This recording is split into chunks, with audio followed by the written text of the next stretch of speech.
Hi guys, and welcome back to another episode of Dine-In Divas. I'm your fabulous host Enigma, and I am downtown at Hempfield Apothetique in the lounge. Today I am joined by a fabulous guest. She is a forever Miss Gay Pennsylvania America, my good Judy with a big old booty, Miss Felicia Puss Puss RondaJambe. Hi Enigma, hi everyone, how are you doing today? I'm feeling blessed and highly favored. How are you, sister? Girl, I'm here and I'm lucky to be here. Thank you for having me. You put on drag. Yes, girl, I put up some good drag for you on a Okay, Wednesday. on a Wednesday afternoon. What would you have been doing?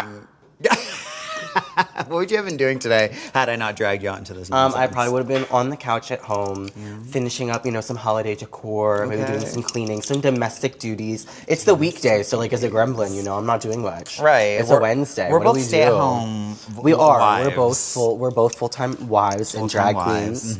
Women. And our men make great sacrifices for us to play around in wigs. So. Yes, they do. That's what we said this morning when we were getting ready. We were like, "Yep, the men are doing the work. They're doing and they are so dedicated to us. They are. And God I'm like, bless them. We love them. I'm like, is the problem in my head, their head, or is this a shared mental health?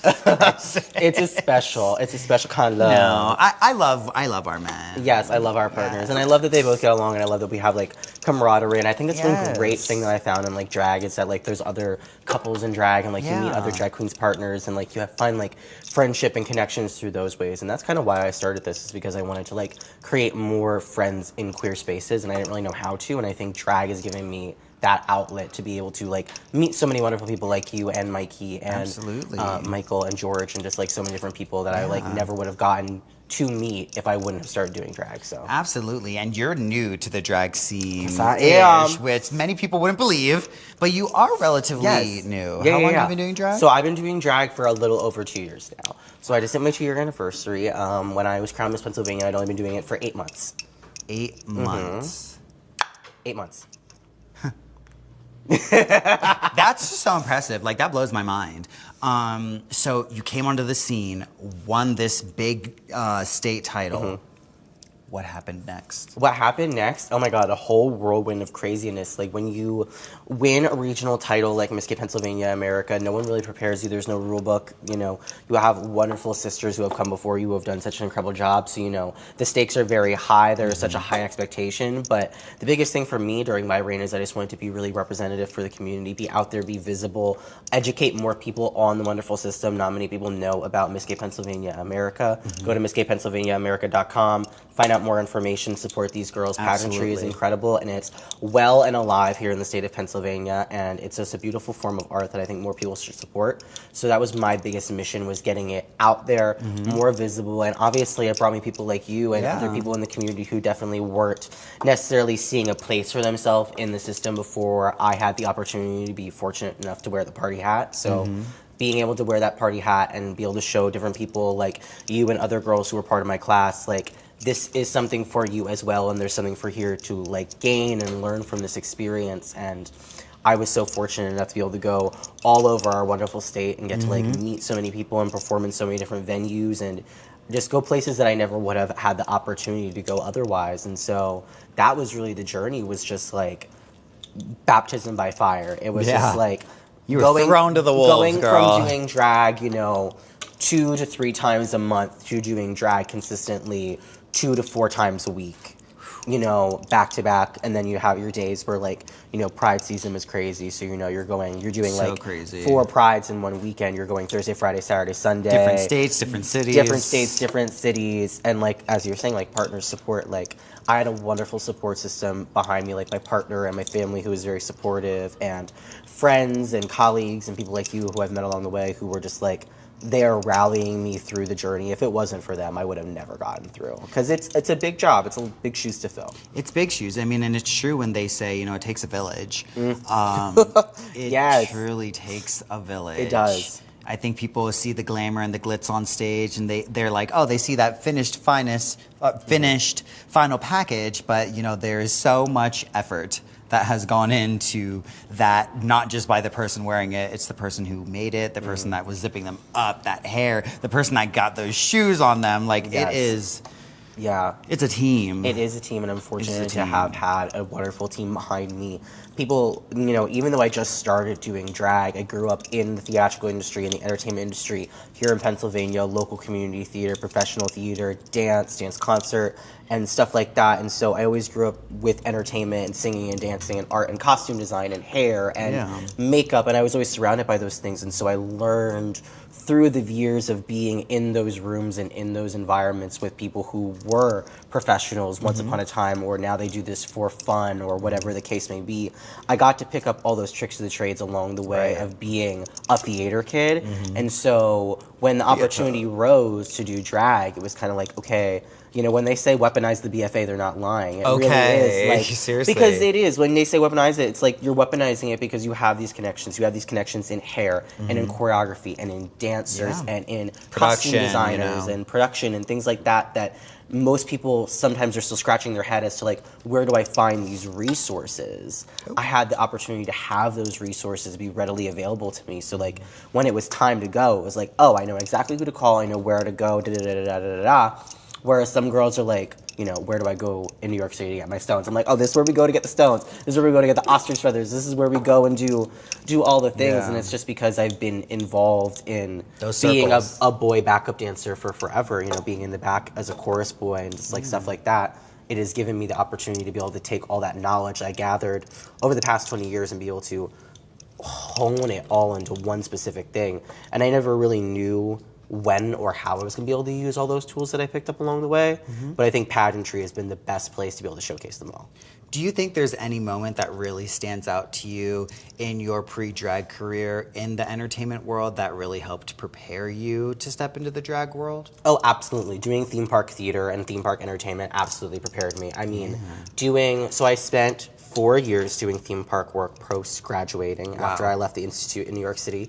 And so I had the opportunity to work in multiple different states, multiple different parks up and down the Eastern Seaboard with wonderful different companies. I had the opportunity to work with now defunct Cedar Fair Entertainment, which has now been subsidized with Six Flags. I also worked with SeaWorld Parks and Entertainment, and I had the opportunity to work at the Busch Gardens franchises in Williamsburg. So cool. And I got to work with a lot of different parks within the Cedar Fair franchise when it was around. And so doing 5 to 6 half-an-hour shows a day, 7 days a week, or sometimes 6 days a week with 1 day off.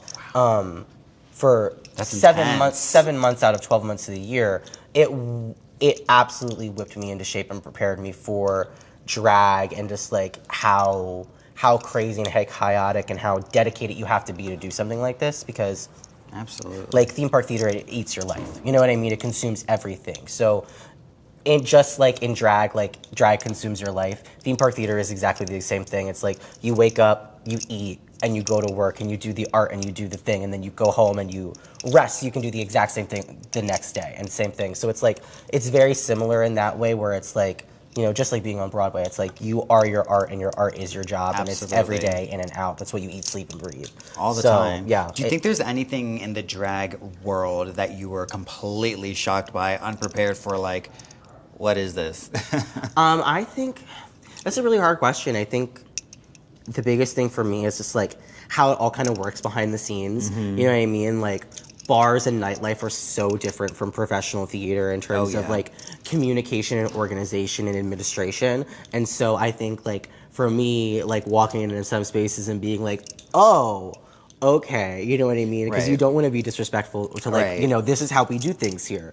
But you walk in and you're like, oh, okay, this is very different. And I think a lot of people would be surprised to know like how like some of their favorite shows and stuff work behind the scenes, because sometimes things look so professional on one side, but then you like get on the other side of it. Backstage. Yeah, exactly. And you're like, whoa, this is crazy. But you also realize that like everyone's just a real person at the end of the day, and we all take these wigs off, and we all have lives and real people that we care about, and real issues and real problems. And you know what I mean? Absolutely. I think that's one of the biggest things, is that like just like real entertainment, you know what I mean? There is a completely different side of it that people don't see, and I think kind of the drag side of it kind of shocked me, because unlike even in entertainment, there's a little bit of like mirror reflection. Like social media sees one thing, but your life is another thing. But I think in drag, like the difference is kind of stunning sometimes to people. Like how drastic your life can be on the weekend versus like what you do during the week for your day job. Like it's girl, giving it's Superman gaggy versus Clark Kent. And, yes, it's gaggy. Some of your favorite girls, like RN.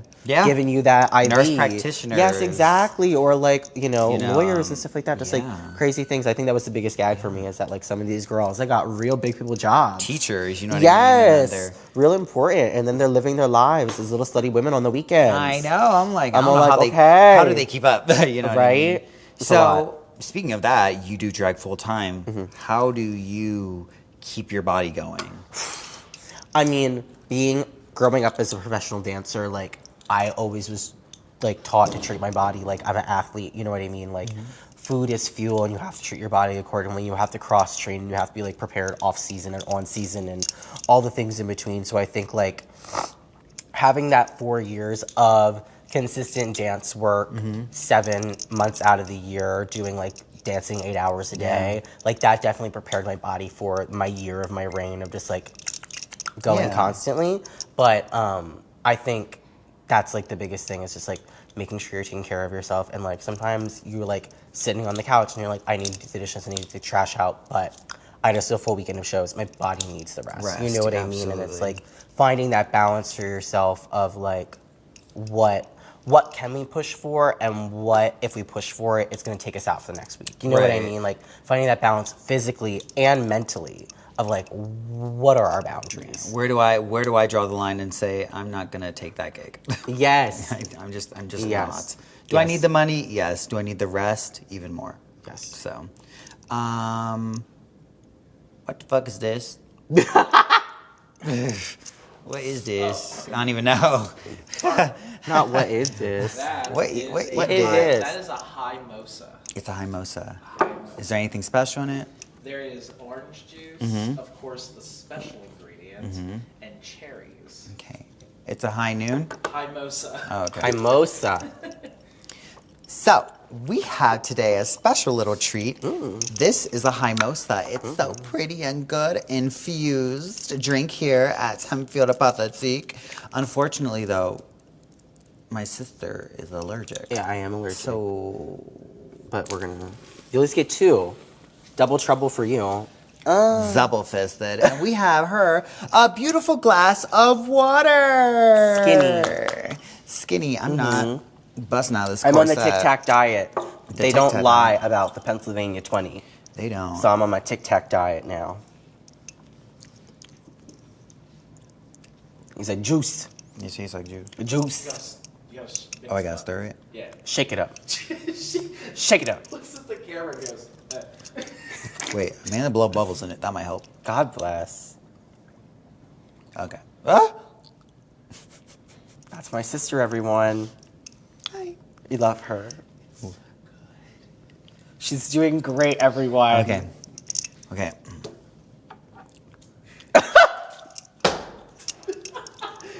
I hate her. I hate it here.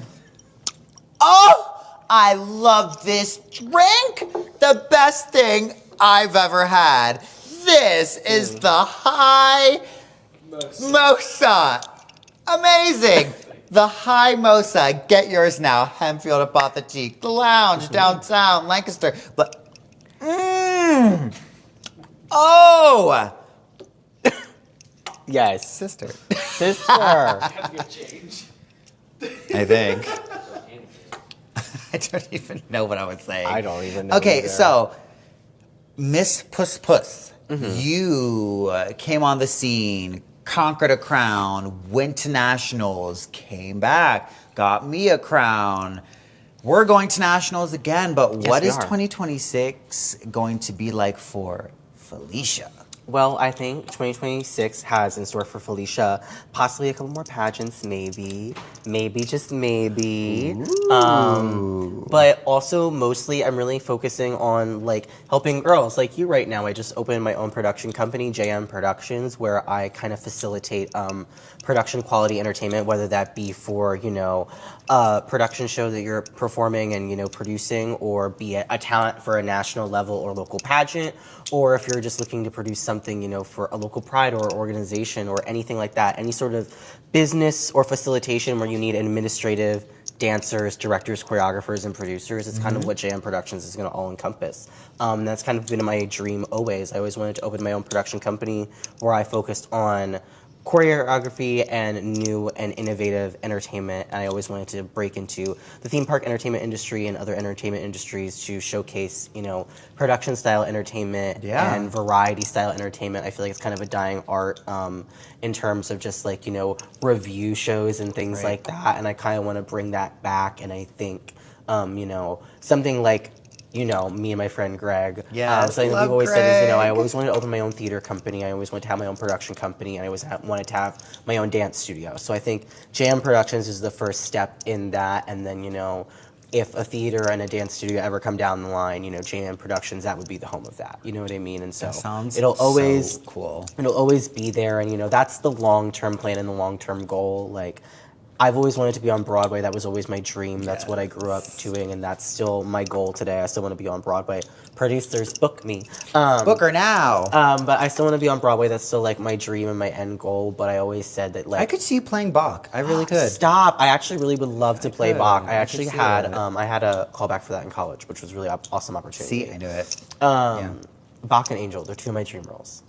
Oh, yeah. Didn't Valentina play Angel? Valentina did play Angel. Yeah, she did a live one on Fox. I would cry if I've never seen Brent live. You've never seen it live? I've only seen it one time, the movie version, and it was so emotionally heavy. It's a lot to watch. Yeah, I've never watched it again. I watched it one time, sobbed, and I was like, okay. Yeah, I sobbed when I watched it too. So, Miss Felicia. Yes. Where can people keep up with you online right now? You can keep up with me on Instagram at Miss Puss Puss. That's MISSPUSSPUSS. Once again, that's MISSPUSSPUSS. Miss Puss Puss. And that's going to pop right up on Instagram for you. And that's my main account where you can find me and keep up with me. And in there's, like, the link to my TikTok and all that fun stuff, along with my Cash App and my Venmo. And you Tip these queens. Yes, you can tip me. And you also can inquire there about bookings and production work with JM Productions or anything of that kind of sort. And yeah, that's where you can find me for right now. Awesome. Well, thank you so much, sister, for joining me today. It has been a pleasure. Yes. And you're fabulous as always. Yes, thank you, Miss Gay Midwest America. Yes. Thank you so much for tuning in to another amazing episode of Dine-In Divas. I've been your fabulous host, Enigma, and I was joined today by the wonderful Miss Felicia Puss Puss RondaJambe. Make sure you keep up with the divas online at www.depirosdivas.com and on Instagram at depiros_divas. Until next time, bye.